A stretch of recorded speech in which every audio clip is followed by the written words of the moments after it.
দেখুন এই হচ্ছে আমার প্যান কার্ড আর এই হচ্ছে আমার আধার কার্ড। দেখুন আপনারও কিন্তু এই রকম প্যান কার্ড এবং আধার কার্ড রয়েছে, কিন্তু আপনি এখনও আপনার আধার কার্ড আর প্যান কার্ডের সাথে লিঙ্ক রয়েছে কিনা আপনি কিন্তু জানেন না। কিন্তু এই আপনার এই প্যান কার্ডটি কিন্তু বন্ধ হয়ে যাবে যদি লেটেস্ট একটা নিউজের হিসাবে 31শে ডিসেম্বরের মধ্যে যদি আপনি আধার আর প্যানের লিঙ্ক না করান, তাহলে কিন্তু আপনাকে অবশ্যই লিঙ্কটা করে নিতে হবে, কারণ একটা ডেডলাইন দিয়ে দিয়েছে। এবার এটা নিয়ে কিন্তু আমি একটা অলরেডি ভিডিও বানিয়েছিলাম, যেখানে আমি দেখিয়েছি যে আপনার আধার কার্ডের সাথে আপনার প্যান কার্ড লিঙ্ক রয়েছে কিনা। আপনি সেই ভিডিওটা চেক করে নিতে পারেন, আমি কিন্তু দিয়ে দিলাম। আর যদি আপনার আধার কার্ডের সাথে লিঙ্ক না করা থাকে, তবে আপনি কিভাবে লিঙ্কটা করবেন চলুন গিয়ে দেখা যাক। দেখুন তার জন্য সবার প্রথমে আপনি গুগলে চলে যাবেন, লিখবেন ইনকাম ট্যাক্স। ইনকাম ট্যাক্স লিখে আপনি গুগলে সার্চ করবেন, সবার প্রথম যে ওয়েবসাইটটা সেই জায়গাটা ক্লিক করবেন। ক্লিক করার পরে এরকম একটা ইন্টারফেস আসবে, আপনি নিচে চলে যাবেন। দেখুন এখানে নিচে লেখা আছে লিঙ্ক আধার বলে একটা অপশন আছে, দেখুন লিঙ্ক আধার, এই জায়গায় ক্লিক করবেন।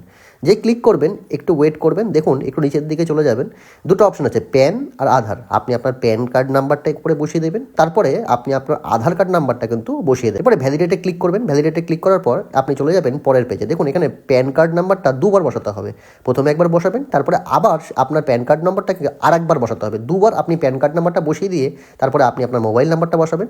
মোবাইল নাম্বার বসানোর পরে তারপরে আপনি কন্টিনিউ নিচে যে লেখাটা আছে এই জায়গায় ক্লিক করবেন। যে আপনি কন্টিনিউতে ক্লিক করবেন, দেখুন তারপরে কিন্তু আপনার নাম্বারে একটা ওটিপি আসবে, আপনাকে ওটিপিটা ভেরিফাই করে নিতে হবে এবং আবার কন্টিনিউতে ক্লিক করবেন। এরপরে আপনাকে ইনকাম ট্যাক্স বলে যে অপশনটা আছে সেই জায়গায় ক্লিক করতে হবে। অ্যাসেসমেন্ট ইয়ারটা কিন্তু 26-27 করে দেবেন। টাইপ অফ পেমেন্টকে সবার নিচে যে অপশনটা আছে আদার রিসিপ্ট, এই অপশনটা ক্লিক করবেন। তারপরে সবার নিচে দেখুন অপশন আছে fee for delay in linking PAN Aadhaar, ওই জায়গাটা ক্লিক করার পর কন্টিনিউতে ক্লিক করবেন। ক্লিক করার পরে নিচের দিকে চলে যাবেন এবং নিচে কন্টিনিউ অপশন দেখাবে, এই জায়গায় কিন্তু আপনাকে ক্লিক করতে হবে। ক্লিক করার পরে আপনি সবার উপরের দিকে একটা অপশন আপনি দেখতে পাবেন, দেখবেন ইউপিআই থ্রু পেমেন্ট অপশন রয়েছে, ওখানে ক্লিক করার পর স্টেট ব্যাঙ্ক সিলেক্ট করবেন, কন্টিনিউ ক্লিক করবেন। ক্লিক করার পরে দেখুন আপনার 1000 রুপিস চার্জেস দেখাচ্ছে, এখান থেকে কিন্তু আপনি পেমেন্টটা করবেন।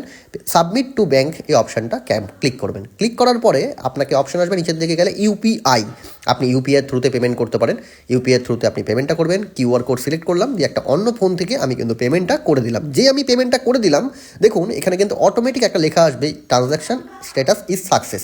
এরপরে কিন্তু একটু ওয়েট করতে হবে, যে আপনি একটু ওয়েট করবেন, দেখবেন এই রকম কিন্তু একটা ইন্টারফেস আপনার সামনে আসবে এবং এখানে চালান ডাউনলোড করতে বলবে, পেমেন্ট চালান, এটাকে আপনি ডাউনলোড করে নেবেন। ডাউনলোড করলেই কিন্তু এই রকম একটা ইন্টারফেস আপনার সামনে আসবে, চালানটা চলে আসবে, আপনার কিন্তু আধার কার্ডের সাথে প্যান কার্ড লিঙ্ক হয়ে যাবে 2 থেকে 3 দিনের মধ্যে। তাহলে ভিডিওটা কিন্তু সবাইকে শেয়ার করবেন আর আমাদের চ্যানেলটা কিন্তু আপনাকে অবশ্যই ফলো করতে হবে।